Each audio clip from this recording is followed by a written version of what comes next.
Hello, thank you for joining. My name is Lisa Marie Haley, and I am the author of the book, The Answer Is You, and the voice to the podcast, Everything is Energy. And I've been getting the nudge recently to embark on a video quest on a YouTube channel. So this video is the inception point. And I want to start by just sharing with you all a little bit about me,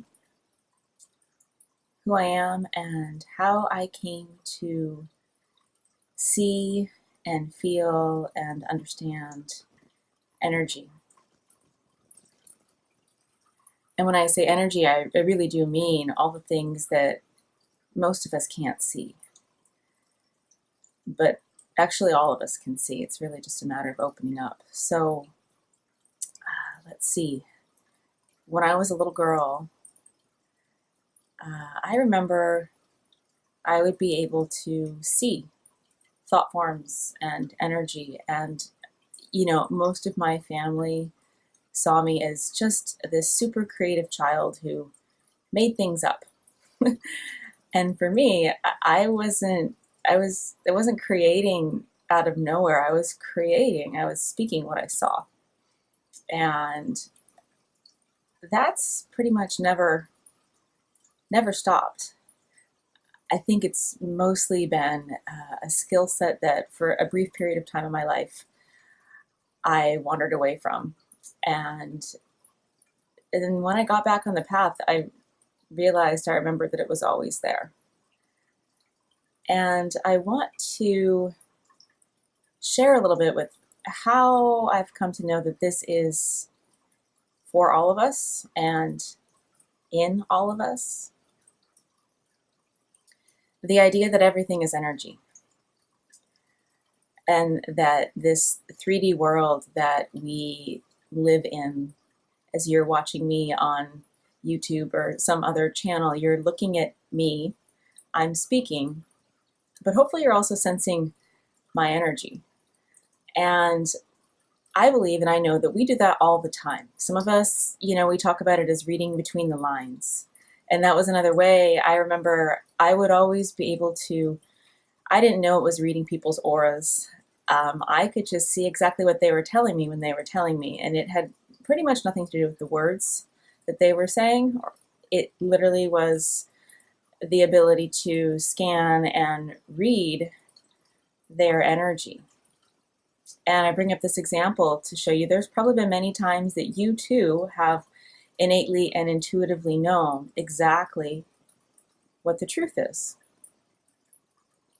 That's your power. And I just think it's so cool that this information is going mainstream. And it is such perfect timing for all of us to remember our ability to know, our ability to heal, our ability to see truly, our ability to protect, our ability to create. All of that is possible. And I will be discussing in future, what do you call this? I call it a broadcast on my podcast, but I guess it's a recording.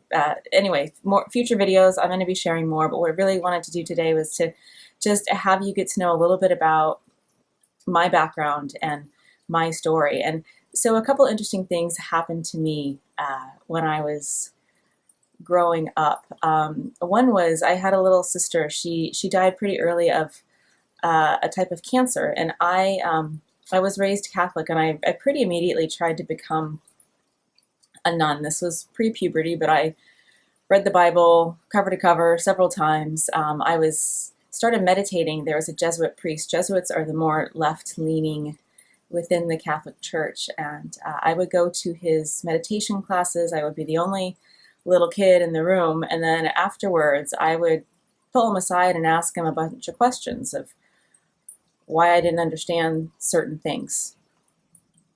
And Father Peter was his name. He was a pretty cool source of my coming to let everything be okay. And I don't consider myself Catholic. I consider myself an energy being and a healer and a light worker at this juncture. But my mother's Catholic, and I know very many Catholics. But I guess what I really want to say is, I kind of jumped with both feet into religion real early, unbeknownst to myself. And around that time, I came to this knowing that I could already see angels and spirits, and I had no problem understanding what the Holy Ghost meant. And it didn't necessarily ring true with what I was taught in the Bible, but I came to understand this universal energy and this light presence. And the same thing with Mother Mary and Jesus. And these are, for me, very powerful avatars is the one way to look at it. Beings of light, much like the Buddha, much like, prophets of very many ancient religions. And let me speed things up a little bit. So I ended up going to a Catholic all-girls high school, and around about the time I was still carrying this understanding of light and energy work, and the power of love was really a big deal for me. And I was somehow, without running for this thing in my school, it wasn't homecoming queen. It was who's going to crown the Virgin Mary. And I forget maybe it's the May crowning ceremony. And you had to pick the person that you felt was the most embodying of Mary, and they chose me, and I just fell out of my chair when that happened, because it wasn't something I was asking for or expecting. And now I kind of see it makes perfect sense, because even the ways that I did things when I was in high school, my campaign for running for vice president was "Let Your Light Shine," because I already knew, like, our heart lights are very powerful. And so I guess early on I was always into this thing called light work and the power of love and the ability for humanity innately to be able to heal and transmute and transform. And I'm going to fast forward to through my training. I was trained at a West Coast Ivy League school, and I have a few degrees from there. And that to me was a really challenging time in my life. I think it was the time where I was probably the farthest away from the person who I really am.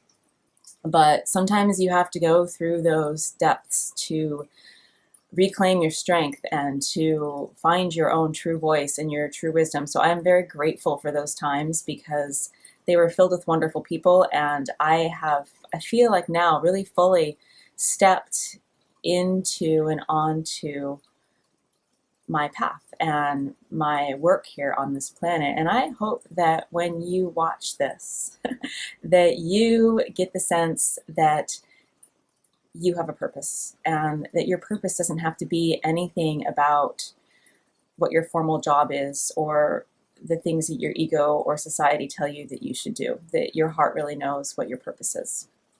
And I'm going to keep that part short, because there's a couple more things that I want to cover for this first video. But I wanted to share that, I kind of had my own trial period of losing or stepping away from my center and following my ego path of what I thought that I should do. And coming full circle back to the energy work.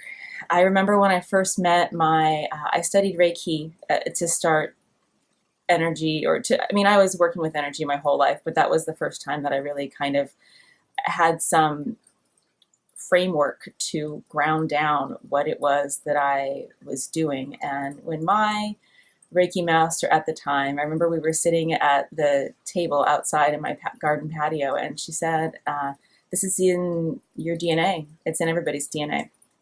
And I looked at her, and again, I fell out of my chair almost. I was like, oh, that is so true. It's so innately in the power of every human being. And every human being, by default, by being born alive, has access to these innate abilities. And for me, that is one of the most powerful messages to share at this time on our planet, where it is not about where you live or how you look or how you speak or how much money you have or how much education you have. It's not about all these external things that we've been taught are the signaling for our worthiness.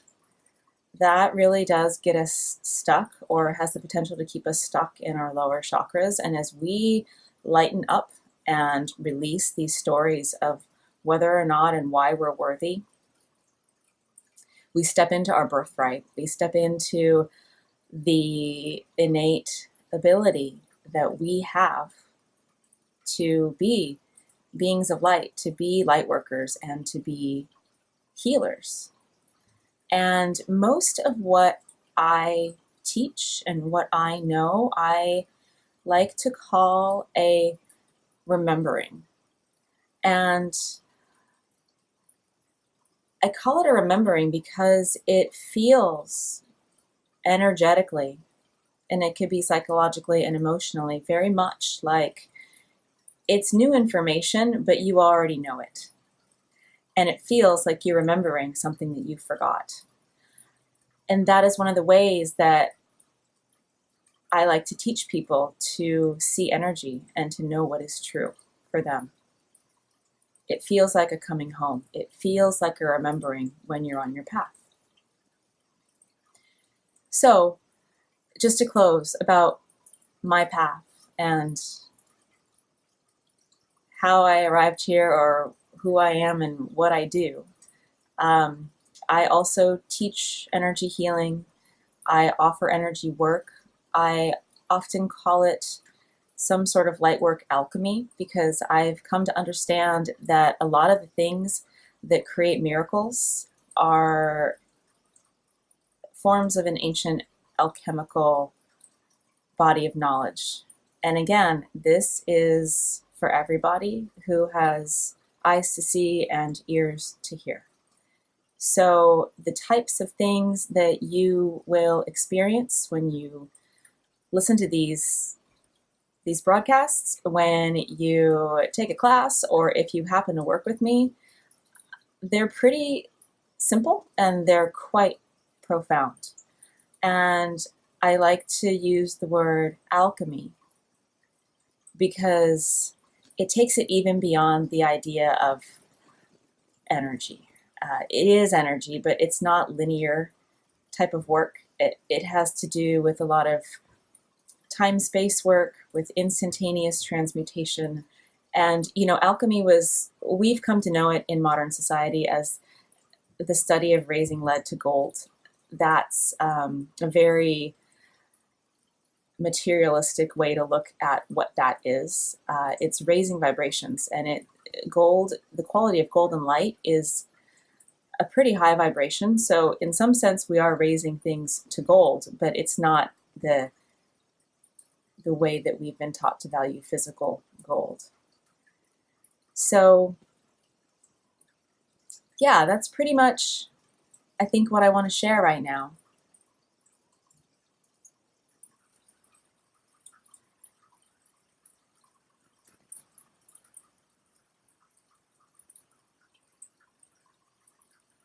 I hope to see you soon. Thank you for watching. And if I can impress upon you anything just with this brief first video, know that you're powerful. Know that you can do whatever your heart desires. And know that everything you have, all of these abilities that I'm just briefly alluding to in this first show, you already have it. It's already within you. It's literally a rediscovering and a remembering. It's a remembering. So, cheers to lightening up, cheers to being empowered, and cheers to remembering. Many blessings and much love.